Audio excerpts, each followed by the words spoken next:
This is M&E Africa, bringing you regular news and up-to-date news in monitoring and evaluation.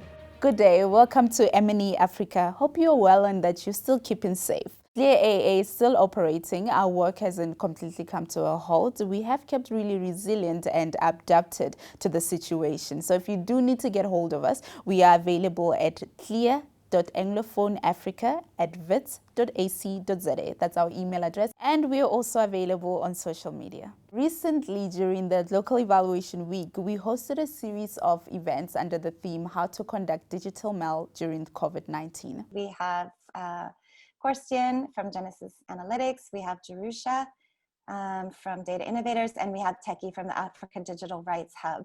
I'd like to use this opportunity to firstly present what I've playfully termed a diagnostic of our current state of affairs as it relates to the data ecosystem, to point out where there are areas of challenge or frictions that induce the need for more responsible practices and processes. So I identify different players, different channels, to really just broaden the context around how we think about the concept of data ecosystems, of data responsibility. And so I hope that this provides a nice landing strip for my fellow panelists, but also to point out the fact that when we think about responsibility in data, that there's responsibility in data in terms of process around how data is acquired, how it is stored, how it is managed, how personal data is protected. There is responsibility in terms of how it's analyzed and how it's presented. But the concept of responsibility can also dig quite deep right down to the individual, which is how do we think about responsibility right down to the level of how we as individuals consume data and share it in our social circles. These events included responsible use of data, remote monitoring, and data administration. Our director, Dugan Fraser, closed out the last session by saying that the conversations have been incredibly helpful and useful, and that we should carry the conversation forward and create a tangible guide for best practices in data. The next thing, and I'm just going to use some props just to keep you with me here.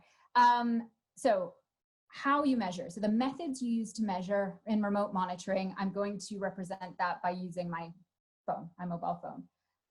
Whether you are going remote or whether you are using Zoom or whether you are using a mobile data collection or whether you're using WhatsApp or Facebook, the phone or technology kind of is representative of what we depend on when it comes to methods to use in remote monitoring.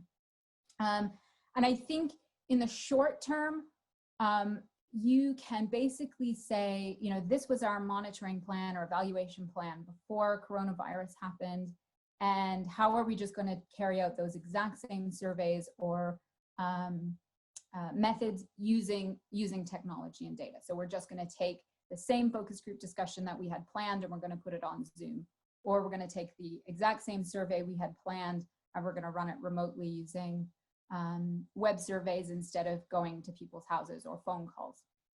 So I think that's totally necessary in the short term. I think in the long term, and coronavirus or other crises will cause of us to be forced to do remote data collection and remote monitoring.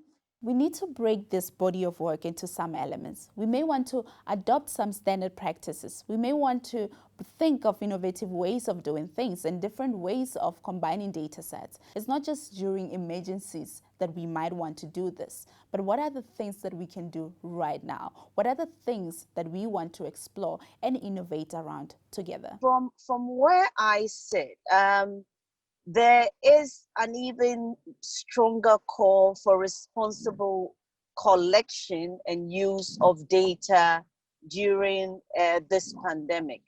If for nothing at all, we are actually seeing the clear evidence of, you know, the possibility of stigmatization. We're seeing the evidence of, you know, how inappropriate collection and use of such data affects human dignity.